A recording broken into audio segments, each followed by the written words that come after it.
Good afternoon, everyone. Thank you for joining us today.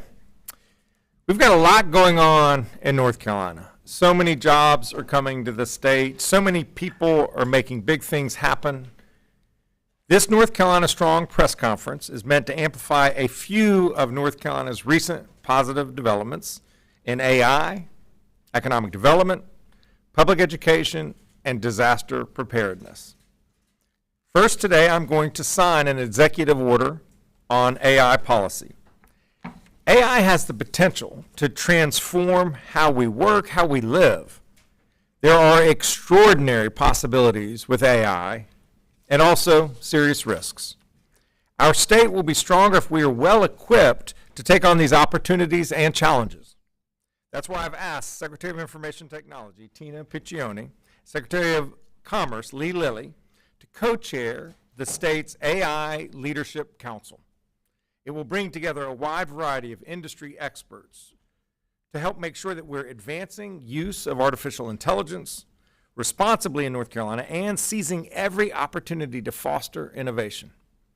I'm pleased that Senator Todd Johnson, who couldn't join us, but Senator Deandra Salvador, Representative Jake Johnson, and Representative Zach Hawkins, who can be here today, have agreed to serve on this council with us.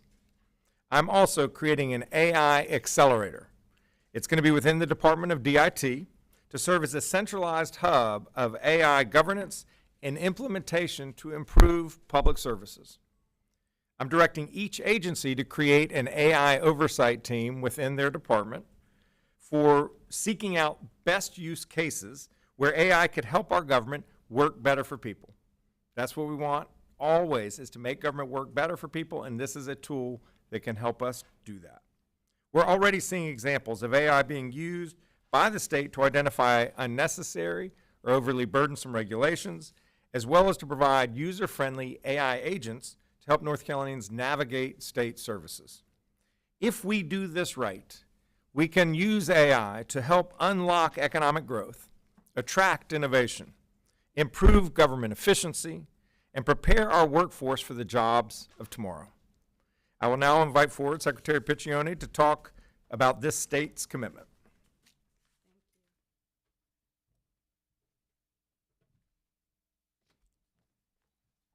Thank you, Governor Stein, for the outstanding leadership to advance responsible use of AI in our state. I am honored to chair this council with Secretary Lilly, and I want to thank the AI Leadership Council members for their commitment, their partnership on educating and shaping a responsible AI strategy that advances innovation and opportunity in North Carolina.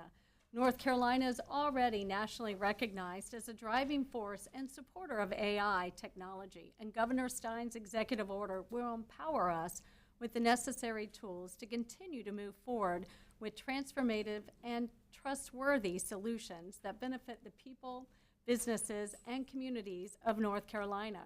Earlier this year, we hired the state's first AI policy executive, Issa Saei.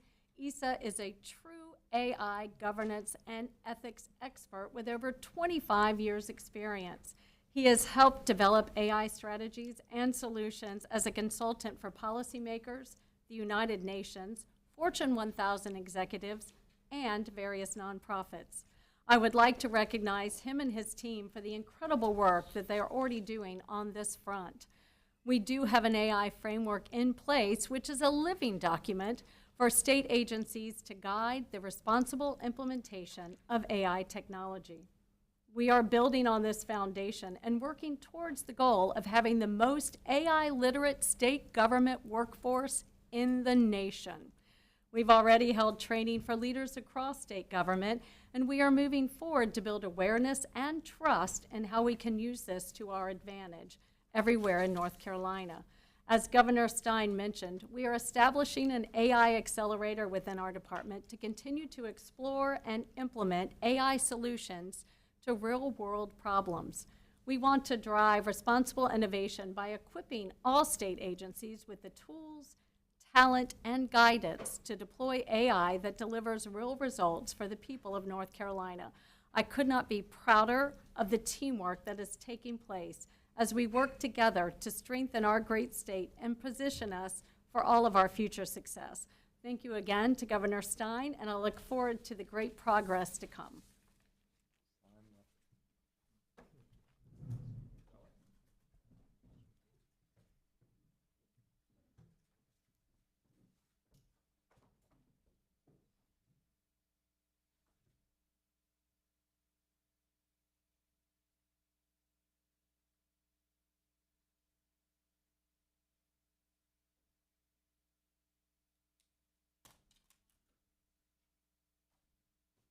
Executive order advancing trustworthy artificial intelligence that benefits all North Carolinians.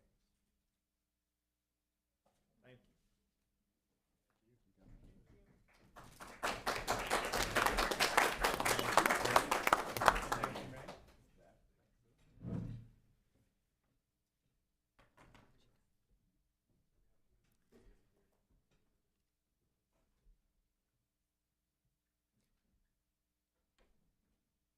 Leading in AI is just one way that we can keep North Carolina a top state for business.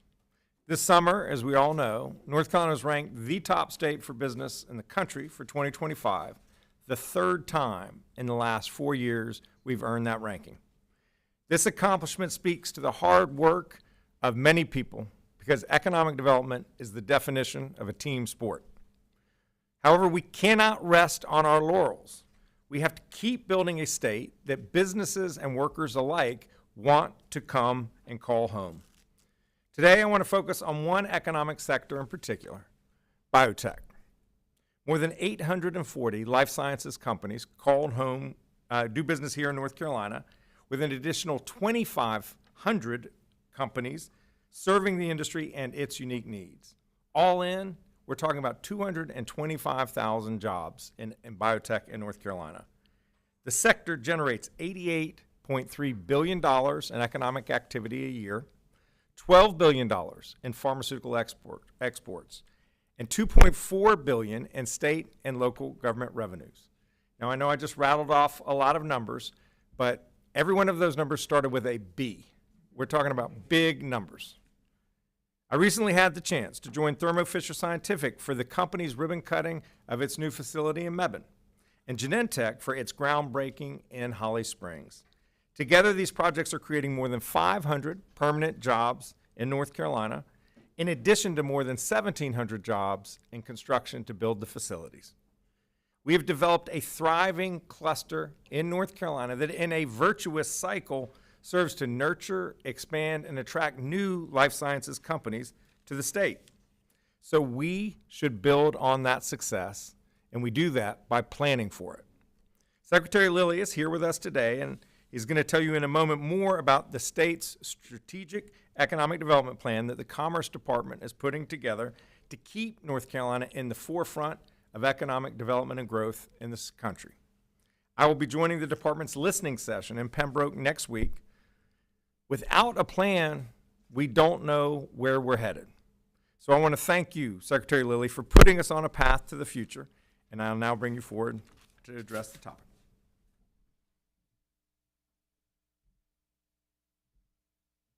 Good afternoon. Thank you, Governor. I want to thank Governor Stein and echo his remarks on the strength of North Carolina's economy. His leadership and our enduring appeal to businesses continue to yield strong results and high-paying jobs, especially in growing sectors like biotechnology and aerospace. North Carolina's value proposition is strong to businesses of all sizes, and with a world-class workforce, a strong and friendly business climate, and great communities, we continue to attract great jobs. Our people, places, and partnerships make us stand out in a competitive market for economic investment. Over the past 8 months, under the Governor's direction and in partnership with businesses, local governments, and communities, the Department of Commerce has helped North Carolina to attract more than 23,000 new jobs and $19 billion, that's with a B, $19 billion in capital investment. This is a record-setting pace for job creation, and it proves the strength of the economic development model that we have built together. Most importantly, it means more opportunities to build prosperity for North Carolinians in every corner of this state. But we know that we can't rest on today's successes, and we have to plan for what's next. And that's why, in partnership with Governor Stein, the department is developing the next statewide strategic economic development plan. This plan will set the course for economic growth through the end of this decade and builds on the strong foundations of the First in Talent economic development plan that we adopted in 2021. We are working with a diverse steering committee of leaders in business, education, workforce development, and economic development, as well as local governments, nonprofits, and many others who help us to guide this work. We're also partnering with NC Impact Initiative at the UNC Chapel Hill School of Government to host listening sessions across all 8 of the state's regional prosperity zones and a virtual session for statewide engagement. Our economic development is strongest when it is driven by local priorities and strengths. These listening sessions will ensure that our plan reflects the best ideas from people in every region of our state, and that we're inviting everyone to take part in forming a plan that is rooted in community-based economic development. A full schedule of our listening sessions and registration details are available at the Commerce website at commerce.nc.gov. That's commerce.nc.gov. Our economy is strong and our progress is clear. But with this next plan, we're making sure that North Carolina stays on top, remains the best state for business, and continues to cultivate the conditions of prosperity in every part of our state. Thank you, Governor, for your leadership.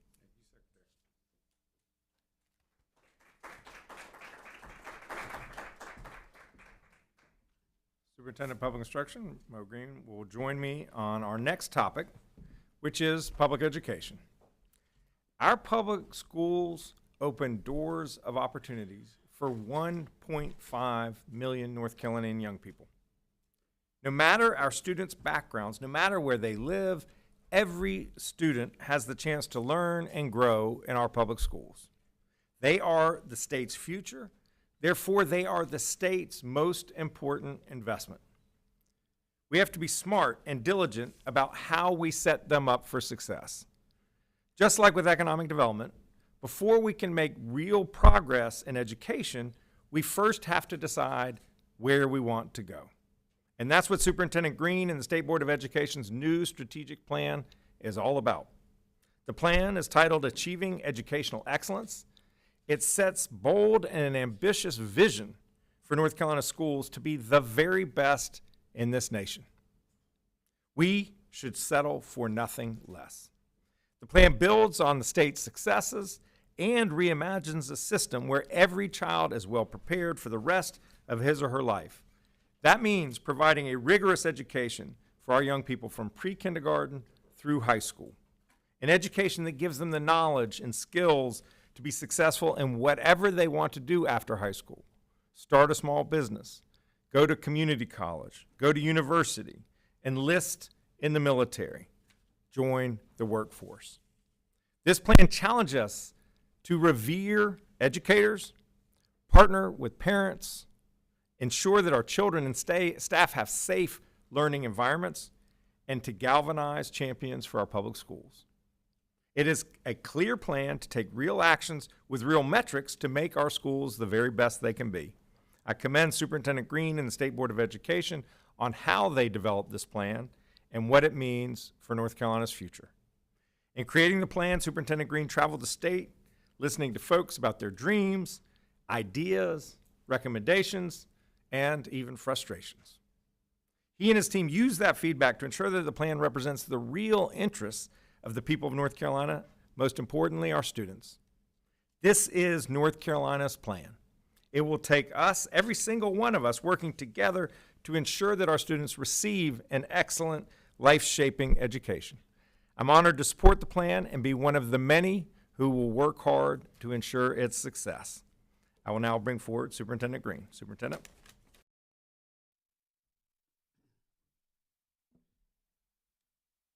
Thank you, Governor Stein. Good afternoon. Thank you so much, Governor Stein, for your leadership and for bringing together the partners who are committed to making North Carolina strong. We are already, as the governor has stated, the best for business, and now it's time for public education. The initiatives you've already heard about today, artificial intelligence leadership and biotechnology innovation, aren't separate from education. Indeed, they depend on it. And our strategic plan positions North Carolina's public schools to be the engine that powers the state's future. Soon after I began my journey as North Carolina Superintendent of Public Instruction in January of this year, I embarked on a listening and learning tour.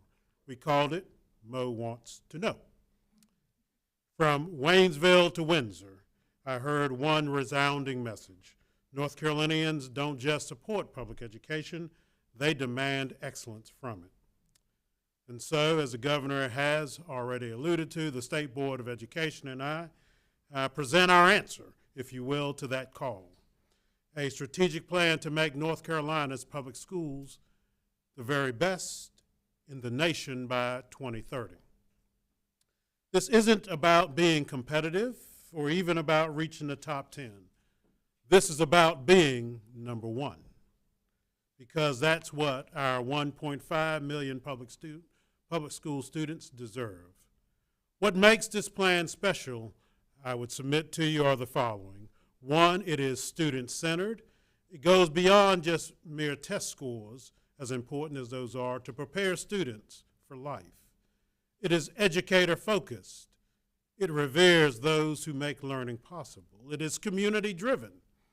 It was developed with North Carolinians, not for them. Thousands upon thousands provided input into the plan as they address questions like, what do you like and want to see continued in our public schools? What are the challenges and potential solutions? What are your big ideas? And how will you commit to making this plan successful? This plan is action-oriented. There are specific timelines, clear accountability, and measurable outcomes. And indeed, it is visionary. The goal to have the very best public education system in the nation by 2030. There are over 100 actions detailed in the plan that will be launched at various times over the next 5 years. However, we are not waiting, as the work has already begun. Some examples of that then, if you will. The Golden Leaf Foundation and its initiative to provide $25 million investing in transforming mathematics instruction in rural communities. North Carolina College Connect is transforming college access. This year alone, 63,000 seniors are discovering that it's not if they'll attend college, but where they'll attend college, because they have already been directly admitted to 34 public and private colleges and universities in North Carolina if they have at least a 2.8 grade point average. Some have even been admitted to 41. We have a new statewide student information system, Infinite Campus, and it's putting real-time academic and other data in the hands of families so they can work closely with their children. Schools are reclaiming focused learning environments by thoughtfully managing mobile device distractions. But here's what I want every North Carolinian to understand. This plan requires all of us, that's educators, families, parents, businesses, communities, students, all of us. You are essential to making this plan and its vision successful. And so I ask of you to do the following. Number one, read the plan. You can find it at North Carolina Department of Public Education's website. Hold us, certainly me, the State Board of Education, accountable for delivering results, and I would say hold yourself accountable as well, because you are part of this plan. And indeed, become a champion of public schools. Our educators deserve to be revered. Our students deserve endless possibilities, and North Carolina deserves the very best public schools in America. Together, we can achieve educational excellence. Together, we will become the #1 public education system in the country. Thank you.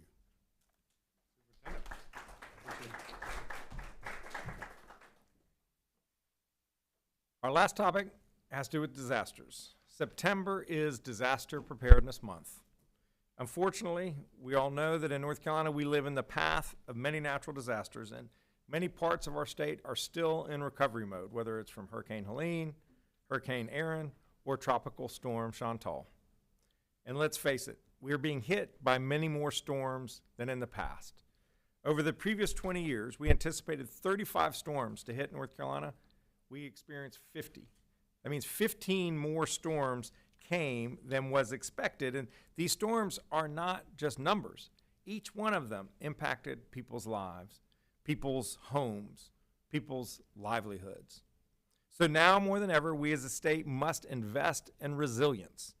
Now more than ever, we must build with an eye toward improving, not just restoring. Now more than ever, every North Carolinian must get prepared. Each one of us can take a few simple steps to be ready for whatever storm might hit and to know that our loved ones are ready as well. That means putting together an emergency kit that includes water, food, prescriptions, and supplies to last you several days. It means whether you're a cable watcher or Twitter follower, when bad weather is headed your way, make sure that you are following your local media advisories. Sign up for your county's emergency alert system to get the most up-to-date information. And it means making a plan with your family before any storm hits so that everyone knows exactly what to do should disaster strike. Each week this month, I will be talking about one aspect of what preparedness looks like. And I invite all state agencies, all local governments, all elected officials to join me in raising awareness of this issue. There is so much useful information at readync.gov. It's all about preparing a little in order to save a lot. I will now sign a proclamation on Preparedness Month.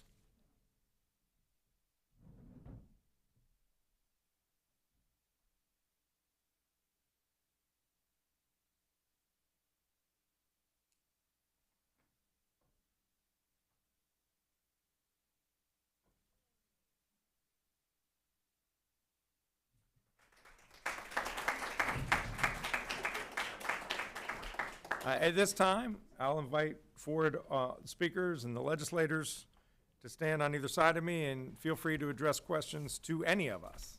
Yes.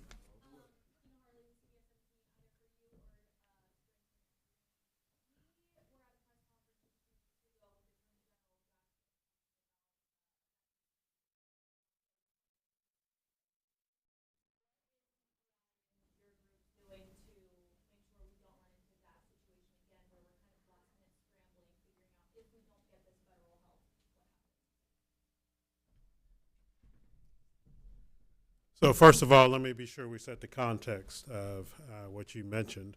It was not DPI that was well, we did find ourselves in this situation, but it wasn't because of anything that the Department of Public Instruction had actually done. The federal government, on the eve of when dollars should have been and all have historically been released to departments of public instruction across the country, was being withheld. Right, and so it is that caused the Department of Public Instruction to certainly go to the Attorney General, as many other Attorney Generals were approached as well across the country, ultimately to file a lawsuit. That lawsuit was to try to get the release of a total of $7 billion across the country. For North Carolina, it was about $165 million. So now, what do we have done since that point? Because the dollars, at least the first wave of those dollars, ultimately were released, and pleased that that has happened. But there's another set of dollars that are to be released on or about October the 1st. And so it's my understanding that the attorney generals and others who are in the litigation are negotiating with the federal government and its administration to be sure that that second set of dollars does in fact happen on October the 1st. The lawsuit will not be dismissed until and such time as those dollars do come to every state, including North Carolina.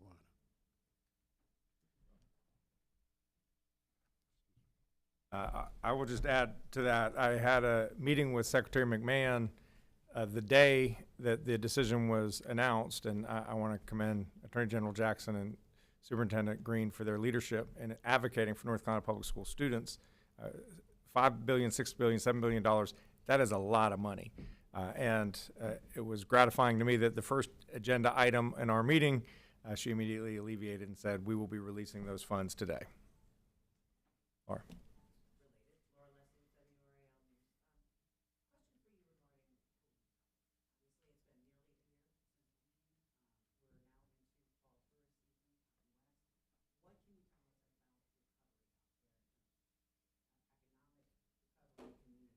Yeah. Helene was absolutely devastating. It's just hard for people to understand the scope of it, the breadth of it, from essentially the Georgia line to the Virginia line and about 8 counties wide.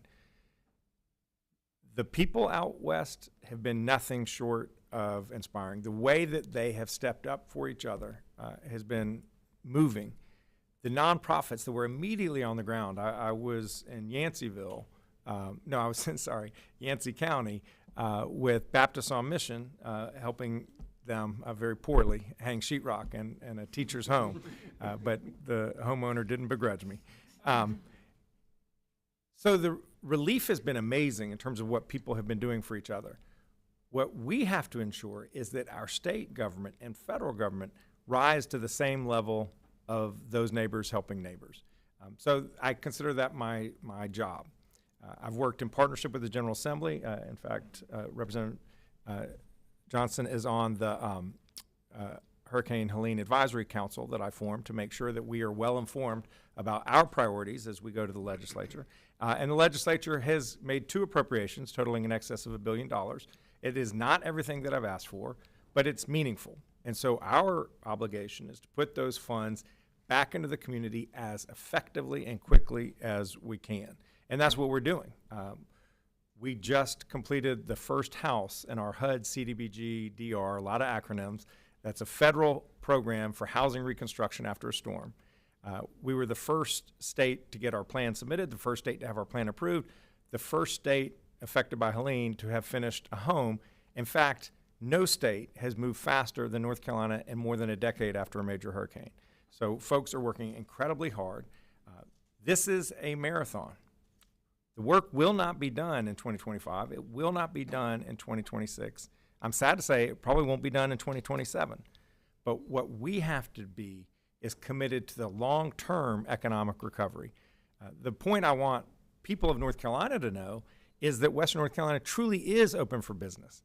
That does not mean that every business is open, but every community has businesses that are open and have their doors wide open, welcoming in customers, many of whom are tourists. It's a very tourist-dependent economy. And so if folks have the opportunity this fall to go look at some leaves, you'll encounter incredible beauty, but at the same time, you will be doing something concrete that helps Western North Carolina to get back on its feet. So we've got a long way to go, but we're making progress.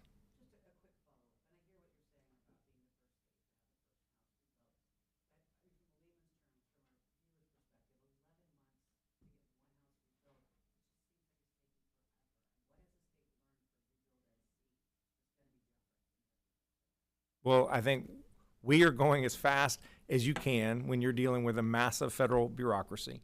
We had our plan finished probably in February, but the federal government had not even issued the guidance for what the plan had to include. So once that came out, we had to modify it. We submitted it as quickly as we possibly could, and then it takes some time for the federal government to approve the plan.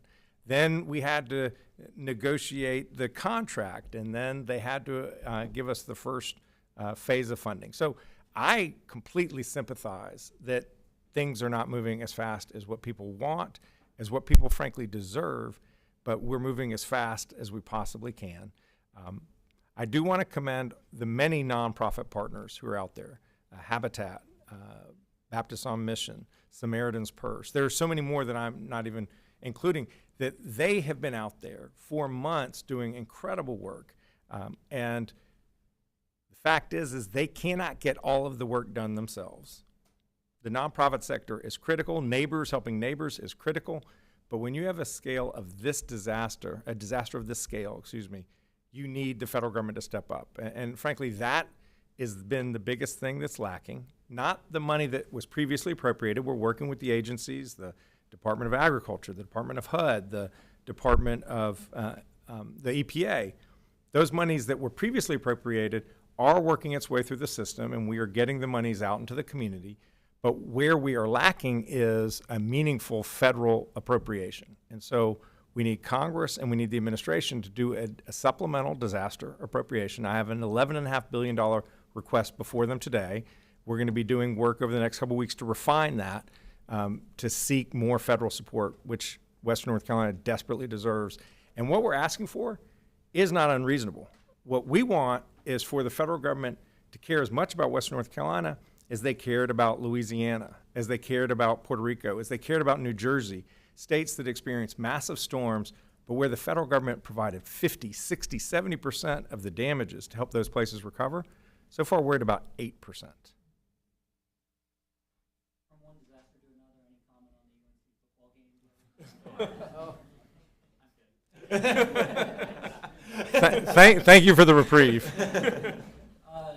On the year anniversary of Helene coming up, can you just be, I know you said the federal government has not met the moment Yeah. last time.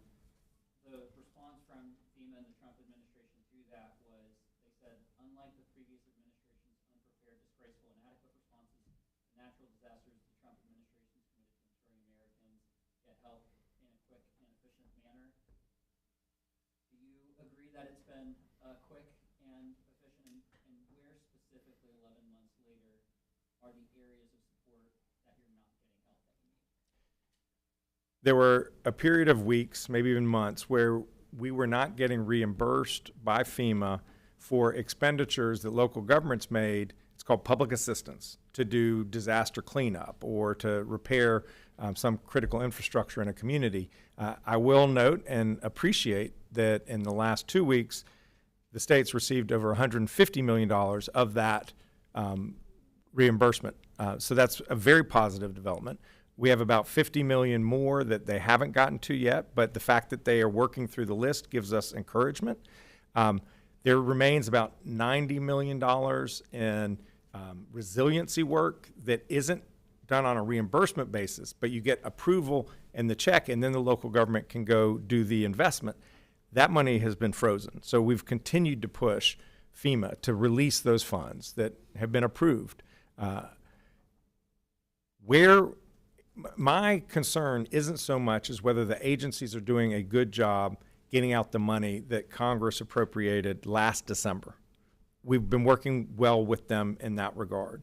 My concern is whether this Congress and this administration is going to do a supplemental disaster appropriation, because that's where we need real money.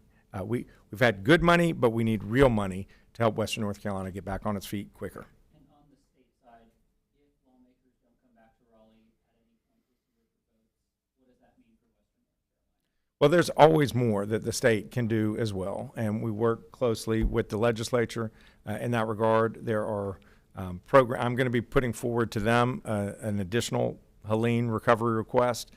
We've worked well on the first two. As I said, what they funded has been positive. In my view, it just hasn't been enough. And that's a natural tension that exists between the executive and the legislature. And so we will continue to work through and prioritize what programs really make a big difference and how much to fund them. Last question on anything we talked about today. Question just on touching on AI and jobs. How is your administration planning to balance the use of AI to help North Carolinians without possibly eliminating state worker jobs? Because that's always a fear with the rise of AI, it will replace people's jobs. So what assurance do you have to state workers that your jobs are safe and secure? At this point, we have a number of state government vacancies. Something like 20% of all state jobs are not filled today. So what we have to do is make sure that we are delivering maximum value to North Carolinians, to taxpayers, through government services with the expenditures that we have. So I think that we can do that. I think AI can help us serve people more effectively. DMV is a great example. You know, people have unbelievable and understandable frustration with how long it takes to get served at the DMV. So we're going to analyze what processes at the DMV can we use AI to help get people through the system quicker so that the lines at the DMV offices are shorter. I'm not denying that there may not be employment consequences, whether in the private sector or public sector, but we are nowhere near that at this point. We just want to make sure that government works for people as efficiently as possible. And I was going to ask Tina if you wanted to take that too. So the other thing I'll add to it is, if you think about AI, we're utilizing it now in many parts. You're utilizing it on your phone. You probably get directions to get here because you avoided traffic and construction, as we all do. So it's an intricate tool that can be used just as any other tool like a computer. So it's going to make it more efficient for workers to actually do their job. As we look at it, how do we take that efficiency and be able to shift them to doing something else as well that they already have, they just haven't gotten to. So this way, it does work better for all North Carolinians because they're taking everything they're doing and they're able to actually give a little more if they're able to get the task at hand done. So that's why we're trying to use it as an efficiency tool as well, just as every other tool in a tool shed. Tom, what's your follow-up? Yeah. Are these meetings going to be public and all related documents? And then Governor Stein, you mentioned the risk factor. I see DIT has on their site about framework and responsible framework and that sort of thing. But what kind of hard sort of safeguards are there going to be? Yeah, great question. Thank you for asking. We are looking at the framework on how to make sure it is safe and integral for all of North Carolinians. And when we do it, of course, we will have it open and for our AI council, and we will have those published meeting minutes and results from those council as well. Thank you all.